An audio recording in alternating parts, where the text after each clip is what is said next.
Over the next hour, Major General Tony Jones and Lieutenant General Sir Richard Swinburne engage in a fierce land battle for the Crimean seaport of Balaclava. The generals are in command of the Russian and Allied armies of 1854, and the rules are based on a Ministry of Defence system for tactics training.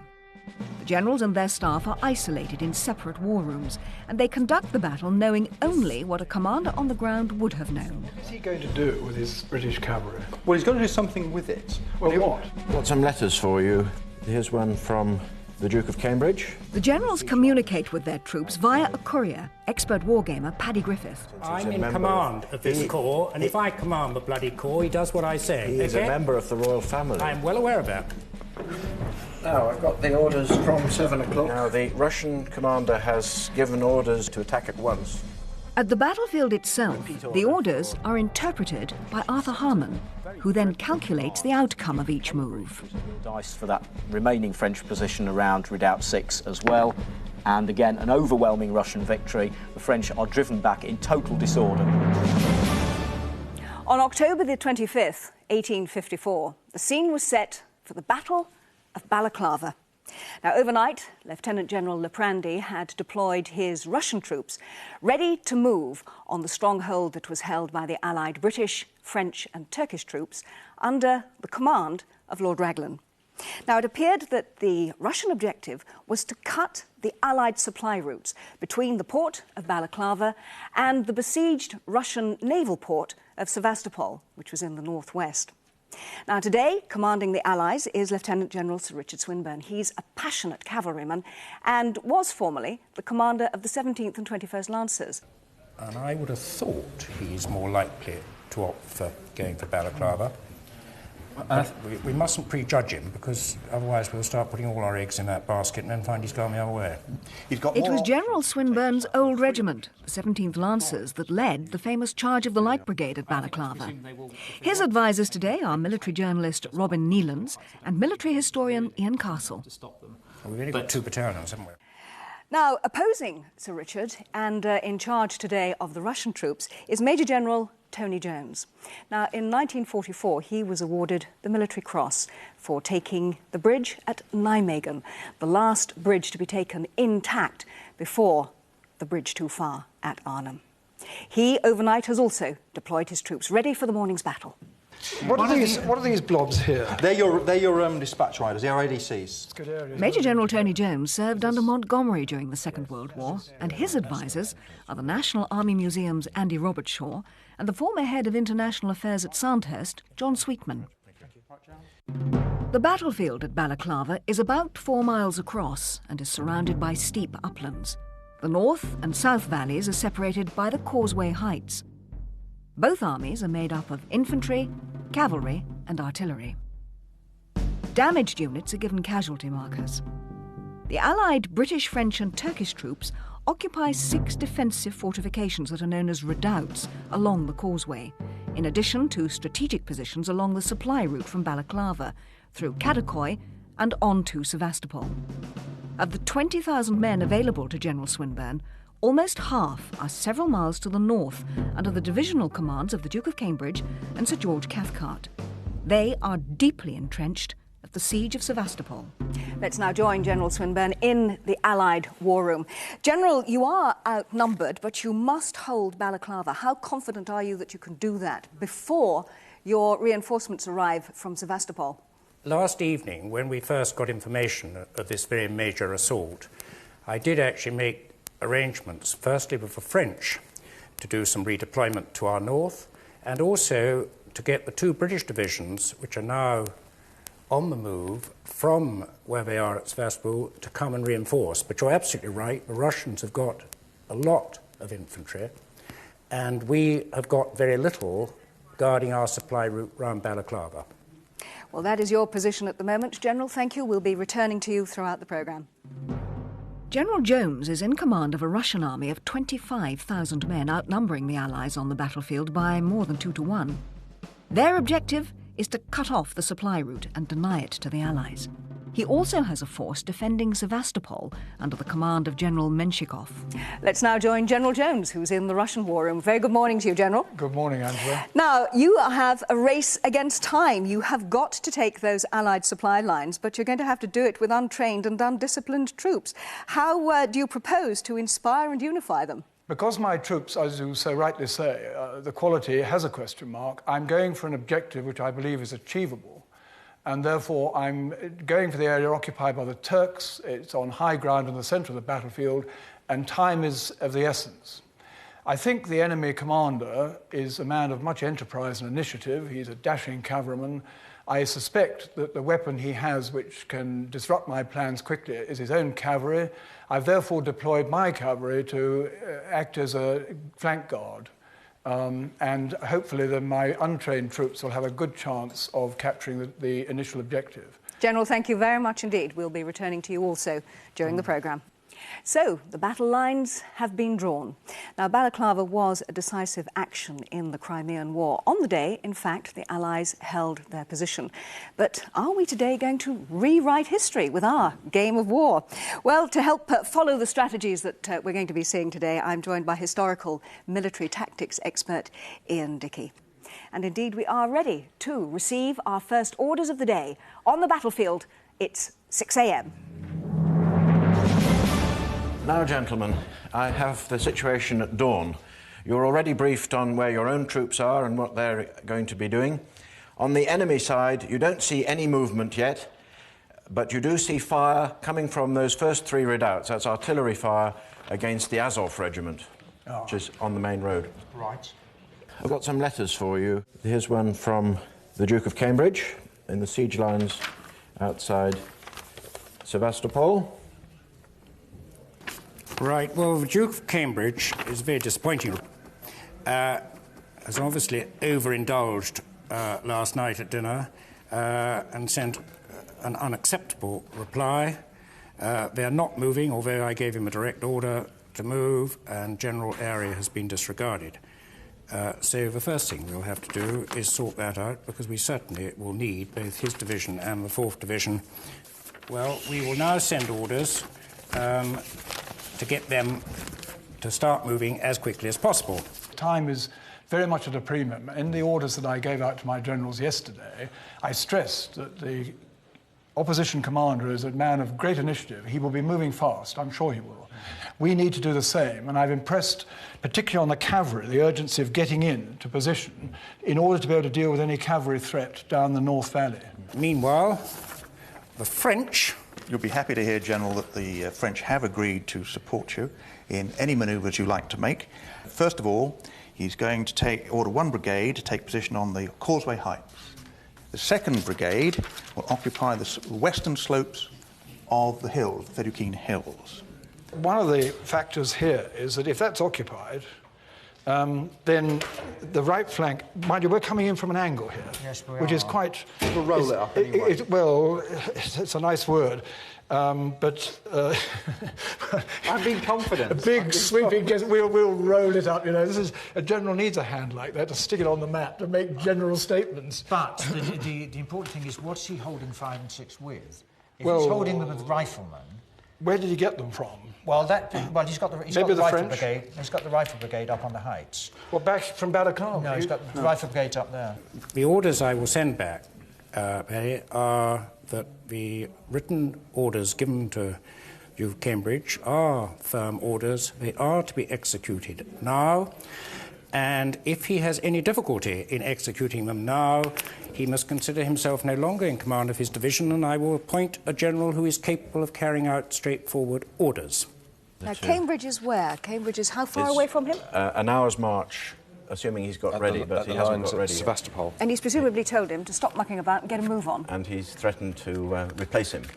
The Russians, on their side, have merely urged extra haste to all their forces because they want to move across the Causeway Heights before the British reinforcements can arrive.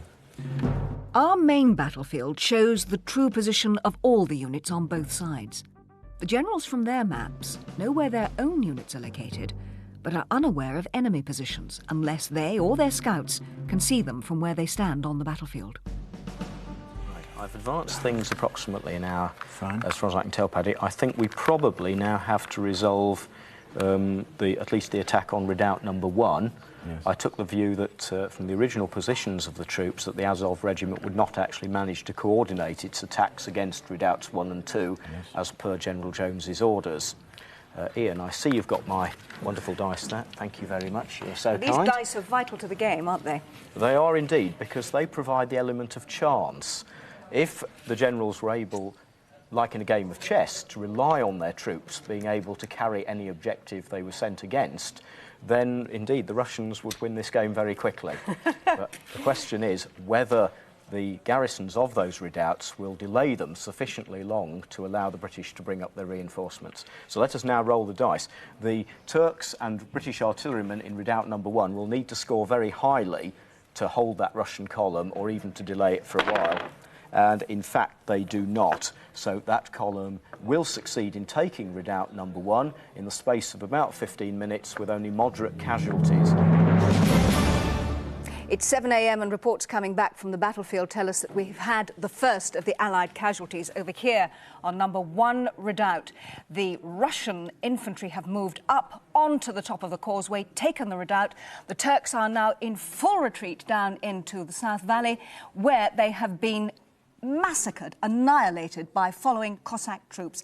And here, back up on the causeway, around 1,500 Russian infantry making their way up to redoubts number 2 and 3. That will be the next battle zone. But importantly, up here on the Fedukhin Heights, we have a mass of Russian cavalry ready to sweep down into the valley, where the French have concentrated the whole of their cavalry force. Ian, this is a major move by the Russians and indeed leaves, presumably, General Swinburne in a very difficult position up here on the heights. Yes, that's right. This is what happens when the timings go wrong. Swinburne ordered this movement of the French down off the heights into the valley to reinforce redoubts 5 and 6 with these infantry and to counter what he perceived as being a light Russian cavalry force on the Fedukhin Hills. Now, the French general in the valley here cannot possibly know exactly how many troops there are up there. And Swinburne, as soon as he sees this lot, will be rueing the day he sent the order. They've given up advantage of the ground. Because they're going to have to fight uphill? Exactly. And they're now greatly outnumbered by cavalry, and we can see that they're greatly outnumbered by infantry as well. Are we going to have a massive cavalry battle here, do you think, on this height and in this valley? Yes, I think there's going to be a big bash. And meanwhile, what is happening to the reinforcements that are supposed to be coming from Sevastopol? No sign of them. They're still back at the siege lines in Sevastopol, where they're finishing their breakfast.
Back at Balaclava, Russian commander Major General Tony Jones is pushing to cut off the Allies' supply line.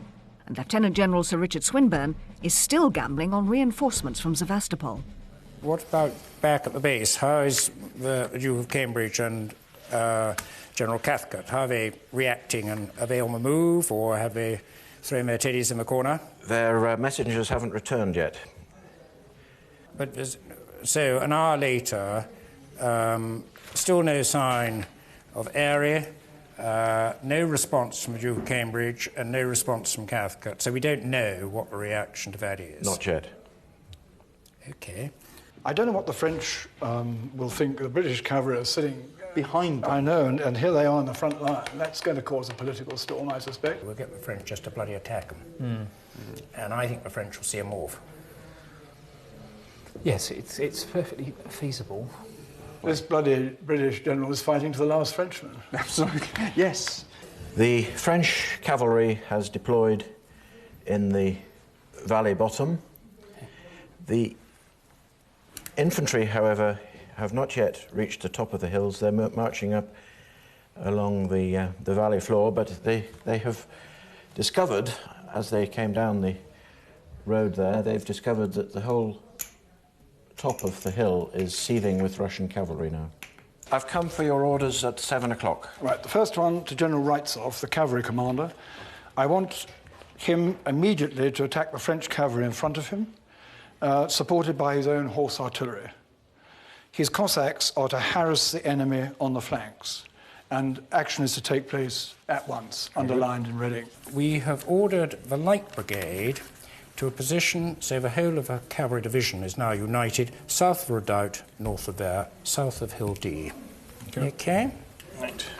And to General Canomber, I have sent instructions, and of course he's in charge, and suggesting, as opposed to ordering, that this, it's only a mind adjustment, they may well have done it themselves, these boys, now that this situation developed, fall back onto the road and take up strong positions there, screened to their north by that cavalry brigade. How are we doing then, Arthur? Well, I've just written a reply to Swinburne's message. He sent a very peremptory command to the Duke of Cambridge, who is, of course, a member of the royal family, saying you are to move your division now with all haste as previously ordered.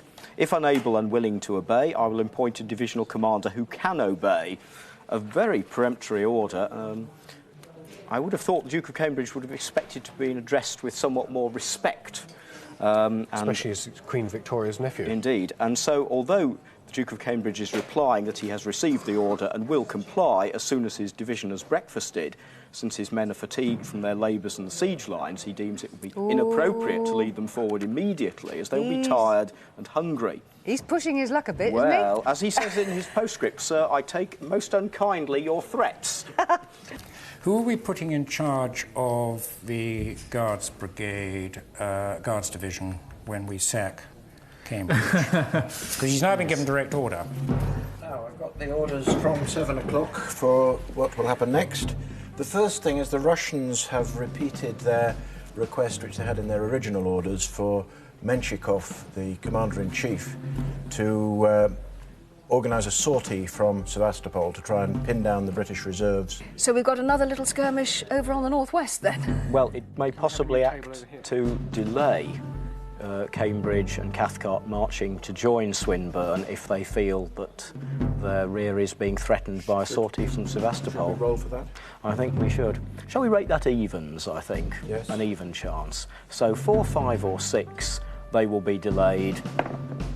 And they are delayed. Oh, what a turn-up. What is that going to mean in terms of the timing of the arrival of the troops to help Swinburne? It means it's going to put it back until at least 11 o'clock or so. Right, OK. That could be decisive, couldn't it? Yes. Right, so we've got an 11 o'clock deadline on that side. OK, what happens next, Paddy? Now, the Russian commander has given orders to his General Gribber down here to hold defensively, not to attack, but his cavalry here to attack at once down the hill towards where the French are. A real bloody battle, then, taking place now on those slopes and down in the valley. Do we need to roll for that, Arthur? We do. Let the dice the decide. front rank combat, I think, is heavily in favour of the French because that hill is steep and there are more French in the front. Right, well, in that case, I'll make a deduction for the unfavourable ground. So the French actually win the combat against that first wave, and in fact it is lost for the rest of the entire game. It's now 7:45, and on the battlefield in the last quarter of an hour we've had a major clash of cavalry. The Russian cavalry poured down over the hill into the top of the North Valley, straight into the lines of French cavalry, but the French repulsed them. The Russians are now back on the top of the hill in some disarray, with the French holding their positions. Let's go straight to General Swinburne, who was able to see that part of the battle from his position on the head of the Sapoon Ridge. General, you have obviously seen the success of the French cavalry, but you do seem to have left yourself very exposed on your left flank. Is that not a worry? Well, of course it's a worry because, as you know, we have got far less troops engaged in this battle than the Russians. However, the French have done marvellously, and on our left flank there is this very, very steep escarpment. So even if they get to it, they are far from anywhere near achieving their aim, and they're leaving themselves very exposed. What about your saved the situation? What about your reserves coming from Sevastopol? Any notice at all of how far away they are? Yes, I have heard the 4th Division have moved commendably quick and should be here within an hour. Shall we sack Cambridge anyway? He said he's stopping for breakfast. He's pissing about. Right, time to go. Yeah, it's time for him to go. Yes. Let me float something. One of my floats. Start moving the 8 howitzers round there. We've got no option.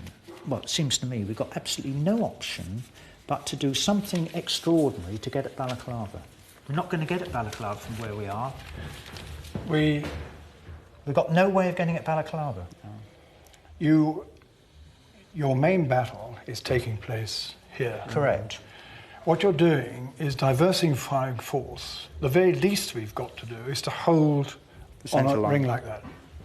You're being a very cautious general. Yeah, I am. But I was quite rash in attacking this. No, that's good. That is good, but we haven't succeeded. And therefore, my caution's dictated by the fact that my soldiers, in the throw of the dice, are not scoring very high. Leave the French cavalry for where they are at the moment. Leave the French infantry where they are. And a French infantry, supported by the heavy brigade, could take out those causeway heights. The theory being that if this does develop into his main thrust, we're on his flank. If he starts coming this way, he's no longer got a secure flank, and we can always reply down here if they can't have done nothing now. I think it's worth a try. I think it'll stir things up a bit.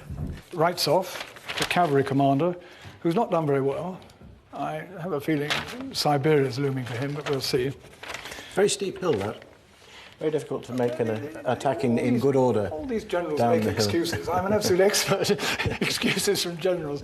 Anyway, no excuses, writes off. This is bad news. Your whole career is hanging by a thread. And I want him to destroy the French cavalry. Do you know? It's another, really go for it. Firstly, I want the heavy brigade to attack these infantry who are now reorganising on the redoubt. They have no longer got any artillery support there. They can't from out the other side. The heavy brigade, supported by the French from this position of number 4 redoubt, are now going to attack and sweep them from number 2 and number 3 redoubt and start regaining a bit of the initiative, while the light brigade are poised to exploit the situation but to not move until further orders. Okay? But I still think, although you disagree with me, I still think the possibility of sending some howitzers round there to have a go at Balaclava, we're not going to get at Balaclava any other way. I'm afraid the Duke of Cambridge could not have been clearer orders. He got them last night. He refused to obey this morning. He is still being slow and talking about breakfast. I'm not prepared to have a commander like that, and I have removed him from command, and I shall tell the Queen why. But I'm afraid he has let her down very badly. What we've actually said, understand you continue to fire your Commander-in-Chief's orders. British soldiers are now dying due to your lethargy, which is why you were removed from command. History will judge you unkindly should you delay further. Her Majesty the Queen will not be amused. And I am appointing Bentinck to take command and to place Cambridge under officer arrest. The division, as you know, is on the move, and he will now move it on with all speed. I very much doubt that the court protocol of the day would allow such a thing, since he's I'm a in member command of this corps, and if I command the bloody corps, he does what I say. He is a member of the royal family. I'm well aware of that. That's why I said I would tell the Queen. We'll discuss the debate after the battle. He is removed from command. He might perhaps be more tactfully handled by being given an urgent diplomatic mission to Istanbul or some other distant location. He may be, Paddy. I'm commanding. He is out of a job. Okay? He will not be reporting favourably on you. No, I will accept that. I'm not very career dependent. I may well die within a year or two in this very land. The Duke of Cambridge has not only been sacked, but put under officer arrest. On what charge? On being slow and putting his breakfast before the fate of the nations. Well done, General. Not putting up with any nonsense. Bloody crap. The Russian General Raitsov, in charge of the cavalry, is almost in the same position. He's got one more chance to redeem himself, and he's been given a good talking to by the Commander-in-Chief to win the cavalry battle at the bottom there. So we're going to have a major battle there, and then later this infantry attack onto the French. Right, so a roll for the cavalry. Well, the French are outnumbered in that first line, so I'll roll the dice quickly. Well, the position now in the valley is that with a slight advantage to the French at the end of that, both sides have actually pulled back to their respective sides of the valley. So you've got the cavalry coming back up again? They will retire to the foot of their own side of the valley, and the Russians similarly.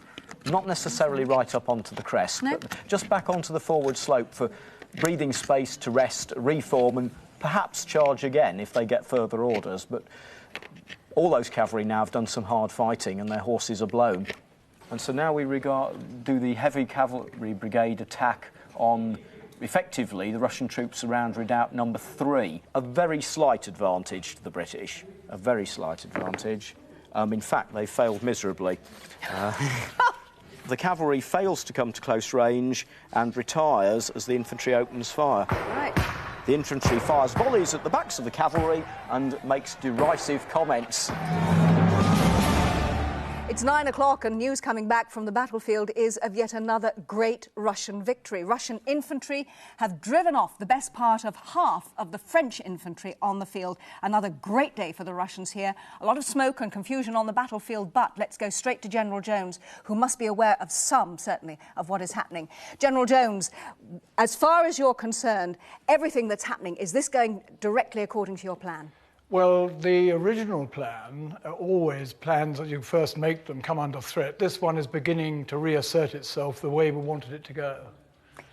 But are you concerned now that you perhaps are running out of time? What are your plans for the next hour to consolidate on these victories? Well, orders have been given to my generals to do just that. We are going to build the causeway, this high ground in the centre of the position we referred to at the beginning, into the strongest defensive position we can.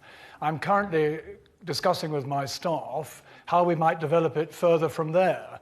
And these initiatives will be taken, the timing to be decided as and when the present phase of our battle actually crystallises. So the next several hours, very important indeed. That's General right. Jones, thank you very much indeed. Ian, a comment from you. We, of course, have the whole picture. General Jones nor General Swinburne will actually be able to see as much as we can. Is this a decisive point in the battle, do you think? It's very significant, yes. In fact, I think everything begins to point towards General Swinburne beginning to panic. Throwing the heavy cavalry in like that was a complete waste. Difficult terrain, infantry in entrenched position, defendable position.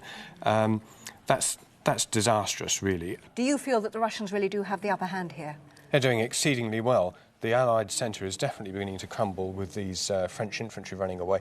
Because of the smoke and confusion there, all of his successes may not be apparent to General Jones, but the position now moves on, and we have to look at the position of the heavy and light cavalry brigades of the English. They're coming under increasing fire from artillery all the way from these causeway heights round past Kamkara. That position is untenable. There's nowhere for them to go except back down here to the end of the South Valley, leaving the road to Kadikoy almost wide open. And even though they're not fighting, they're going to be taking massive injuries and casualties from those huge guns up on the heights, as we say. The next hour or so clearly decisive in this battle. Indeed. You've just received Time? a message just now. 9 o'clock, so? Still, it's 5:09. Right, lovely. From Lucan. Where's he gone, Burst? And he is saying that he wants to withdraw because he's coming under too much artillery fire for his comfort. Right. So could you give me Did he send me a... He sent me a galloper with Yes, this, presumably? there it is. Yes. He may withdraw south of the vineyard, the area south of the vineyard, but be prepared to redeploy at short order. Very good, thank you. Now, I've got orders for 9 o'clock from the British team. The Russians haven't given orders. They're waiting to defeat the French infantry on the Causeway Heights before they change their direction of attack. Lucan asked for permission to withdraw out of artillery range, and he was told that he could go to the position just south of the vineyard there, which is out of range of the Russian guns, but he was to be ready to counterattack if needed. With the entire cavalry division? Yes. Right. The cavalry, the British cavalry as ever, are quite magnificent, have done brilliantly, but we haven't really used them apart from one rather abortive heavy brigade charge. It's just the threat of them at the moment, As hoping ever. to stop them coming forward. It has struck terror into the heart of Yes. many an opponent. I mean, if they do And come... normally quite a lot of our inside too. If they do come off the Causeway Heights, they are going to get hit in flank. Yes, and if they come off it, their own guns become much less effective. This is a point. Is this another order we need? A warning order? If Russians descend from Causeway Heights, cavalry will attack. Yes, let's get it Because if done. we don't do that, we could miss it. Because they could be from there Let's do to it. there. Good thinking. Thank you, Em. Mind you, we've been sat there longing to have rolled air. But we're going to have to be a little more explicit, otherwise two little Russians and one Cossack will come down and the whole bloody division will go launch forth. If we advance the action on another 20 minutes or so, we'll dice for that remaining French position around Redoubt 6 as well.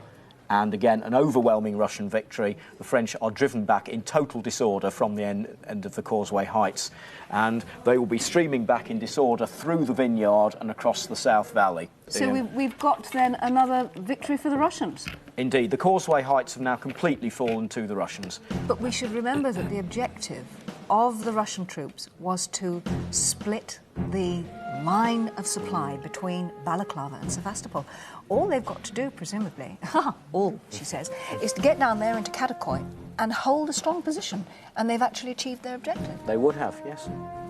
So really, it doesn't matter what happens up here, because then they're in a really strong defensive position. Yes, and having taken Katakoy, of course, even if there were British troops on the Sapoon Heights here, it would then be relatively easy to advance into Balaclava from the rear, rather than having to tackle the front of Mount Hiblack. And push all of that back into the sea. He's in a very strong position, isn't he? It would seem so. Well, that's great. Nous avons gagné la première victoire, n'est-ce pas? Yeah, but it's, all right, We've got a distance to go. All right, we've got a part score in the... We haven't even got a game yet in bridge terms. I'm still gambling on the 4th Division.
Back at Balaclava, the Russian army is advancing under the command of Major General Tony Jones.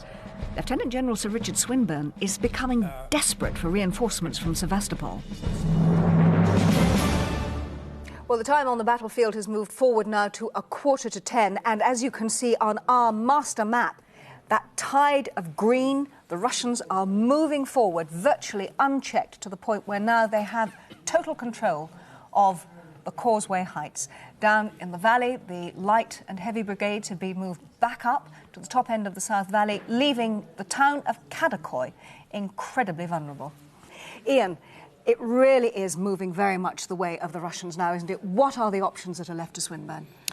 I think the best thing he can do is hand command over to the French general. He's done a much better job of it so far. He's gone out there and fought the Russians. Swinburne seems to have moved the British forward and back and get on with it. What is important up here on the heights is that these guns that were Allied guns in the redoubts have now effectively been taken over by the Russian artillery, haven't they? That's right. There were 9 pieces of British artillery in those redoubts, which are now being turned against the British and Turkish troops immediately outside Kadikoy. The Russians have got 6 divisions. About 6. And we are facing them with the best part of 3 battalions. Yeah? That's about it, yeah. And a couple of brigades of cavalry. Yep. It's not surprising we're not having an awful lot of success. What I'd like to do, personally, is I'd like to do an artillery bombardment on this area here. Why? There's nothing... And then I don't follow have up an with objection to infantry. that. It's what worries me. It's What worries me is the General infantry. doesn't like the infantry. I feel that I'm not playing to my strengths. I have got infantry who are pretty inflexible, still operating on the Napoleonic tactics of column. I agree. Weak, rigid, unthinking. Yeah, but I don't want to do anything with those infantry. All I want to do is pass some Yeah, but howitzers what I'm into... afraid is that if you stick them out there, what you will do with them is you'll expose them to something they can't hack. That's what I'm concerned about. If I'm a little cautious here, I'm playing to the fact that my guys aren't the brightest in the world. I understand They're that. chunky conscripts. But you're not going to follow your own aim. You're not going to get near Balaclava. OK, and the orders are this, to Campbell, who is just back here, to move forward into the dead ground behind Hill Delta, ready to repulse an enemy assault, which we anticipate will very shortly be coming from the Causeway Heights, and act as a stop line. Orders to Lucan is when that situation, or if that situation emerges, to be prepared, probably unwisely, but on his initiative, because I cannot control the cavalry from where I am, to assault that enemy when it is stopped in front of Campbell, in the flank. Well, he's waiting to counterattack. Yes. Well, he's clearly... He is waiting for me to make a move. Well, and he's waiting for those infantry to come down. You see, it seems to me that even if we don't convince him that we're serious with our Cossacks and our guns and whatever, it's still a hell of a long way for him to get from here to here. Yes. Not the cavalry. Well, he's got to run the gauntlet. He's got artillery. He's got artillery here. No, he's got artillery cover here, so he comes round here. I'm still asking for information from my insubordinates. You have received this message. You leave this bit to last, don't you, Paddy?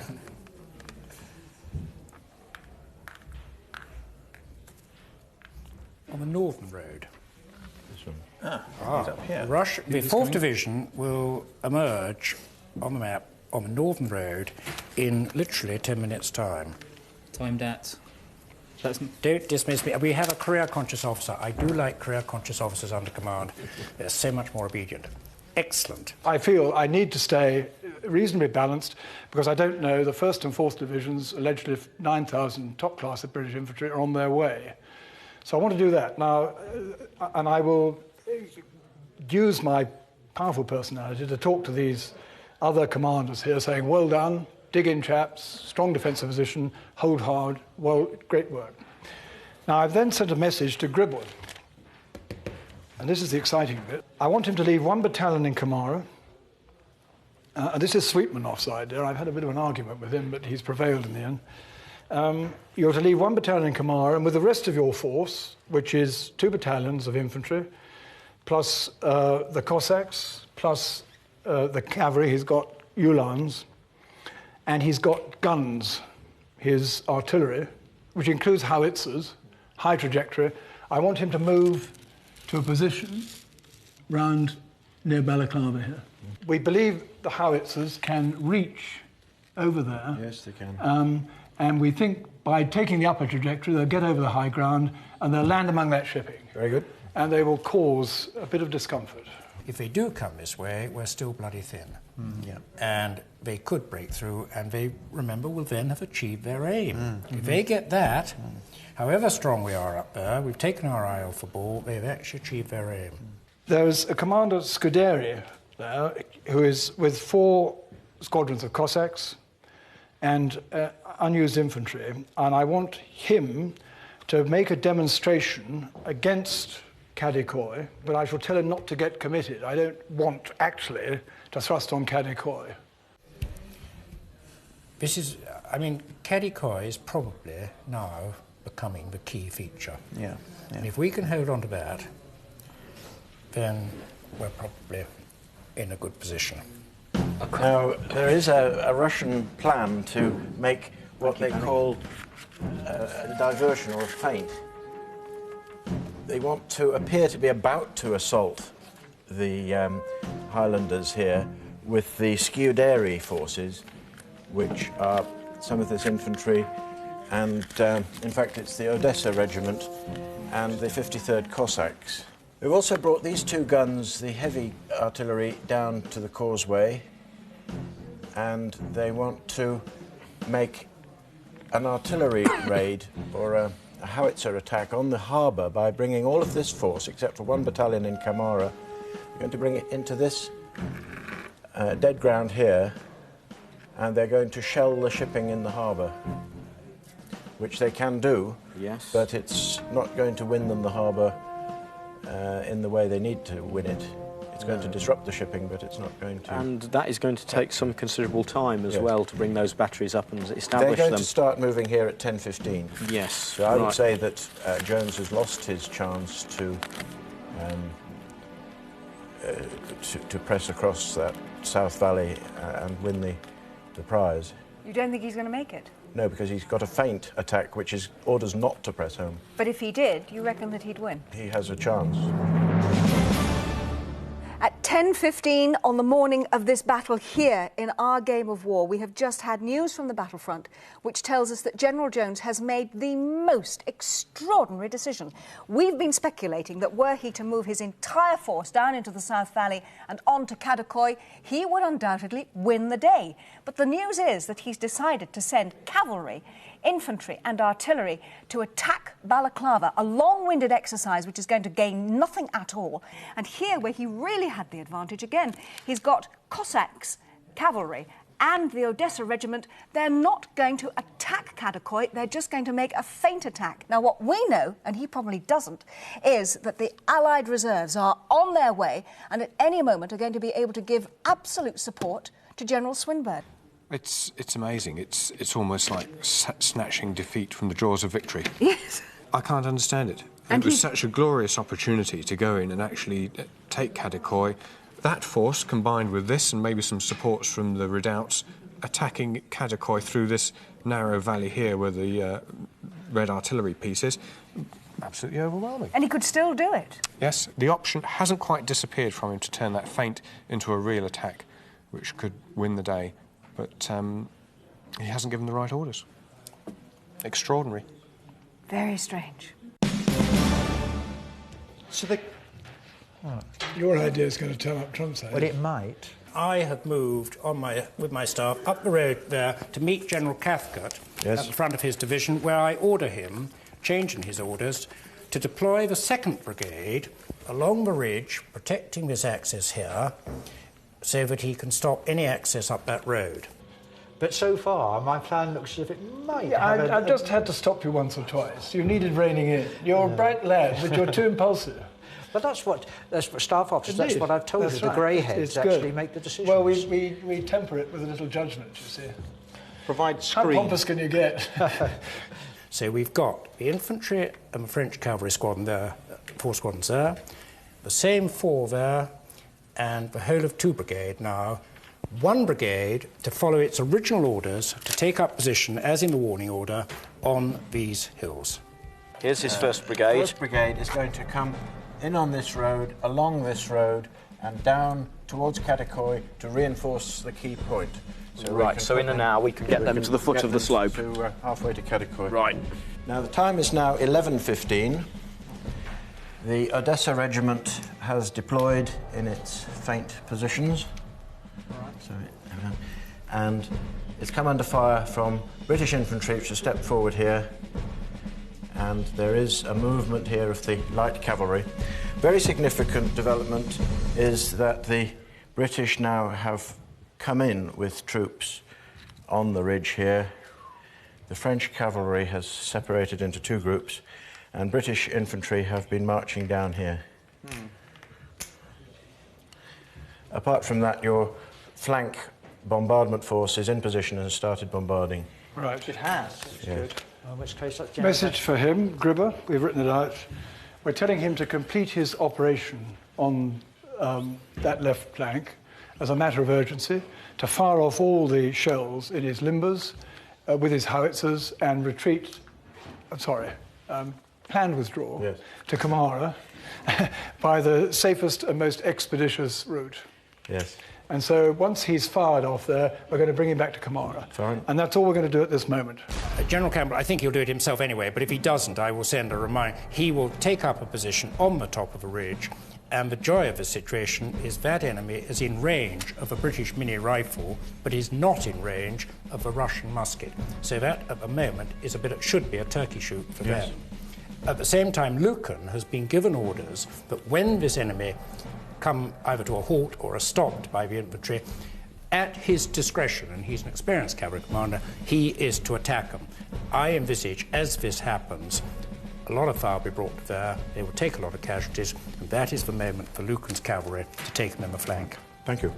So we have a charge of the Light Brigade after all. Arthur, let's so. resolve that. What's going to first happen? of all, I'll resolve that fire of the 93rd. It's not terribly effective because it is at long range, so it doesn't drive those Russian infantry away in front of it. Right, then the Light Brigade sweeps down onto those light Russian horsemen, the Cossack horsemen, and it's an overwhelming success for the Light Brigade, led by their gallant leader, Lord Cardigan. For all his faults, they drive those Russian Cossacks away in total disorder. It's the one British success of the day, I think.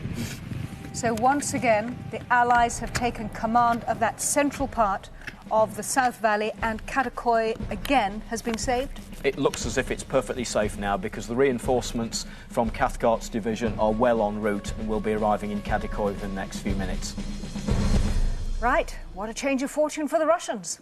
Yeah. Isn't it looking good? Isn't it looking? Look at the way the green is. Yeah. But pride comes before a fall. I know that.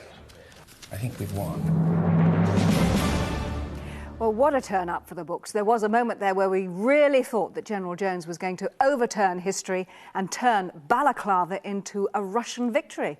But he hasn't. He's lost the day for two reasons. First of all, the Light Brigade once again made a famous charge, this time down the South Valley, took off the Russian cavalry and the Russian infantry and ensured that Kadikoy was safe in Allied hands. The second reason is that the Allied reserves and support are now pouring across the Sapoon Heights down into the valley. There is now no way that the Russians can achieve their objective and cut those British supply lines.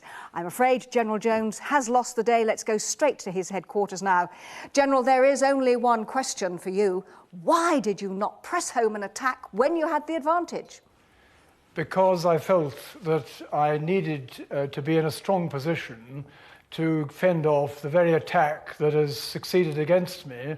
If I hadn't been in that strong position, it might have succeeded even more readily than it did. Comes as a slight surprise. We thought we were doing rather better, but may the best man win, said he. Surprise and clearly a disappointment. Let us now go to the victor, to General Swinburne. General, you sent your Light Brigade in again, a very successful charge. But really, it looks as if on the day you won by pure luck because those reinforcements came right in the nick of time. There's always a lot of luck. I think one of the reasons we won, Angela, was because of the French. And of course, they were by far the biggest force I had. We had 2 brigades of French and only really effectively 1 of British. And we were faced by 6 divisions of Russians. And if you can stop 6 divisions with 3 brigades, you certainly need all the luck you can get. Well, you had that and more in buckets today, certainly come the end of the battle. Ian, overall, had General Jones won on this occasion, or indeed had the Russians won at Balaclava, what would have been the historical consequences? The real cause of the war was the dismemberment of the Turkish Empire, the Ottoman Empire. If the Russians had won this war, they could have gone on and taken Turkish provinces and possibly even ended up in Egypt fighting the Mahdi instead of the British, and maybe even taking a half share in the Suez Canal instead of we took with the French.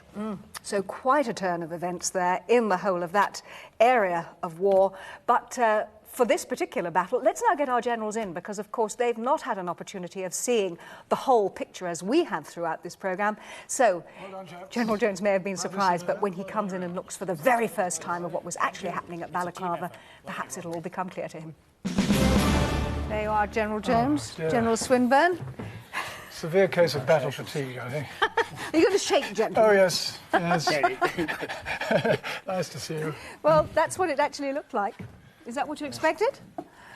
We were surprised. However one comes to terms with it, that last attack, so brilliantly successful, the question, the reason why, for me has not been answered, but there you go. I accept the umpire's decision, but with some puzzlement. But, did you not know that you had such an advantage down here, where you could just sweep into Kadikoy?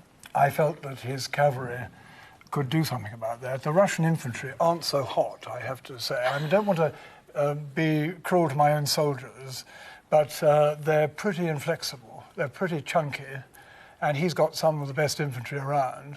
The extraordinary thing about Balaclava was that the Russians did have about 6 divisions. And in fact, poor O'Regan in this era to begin with had really, at the most, a hodgepodge division.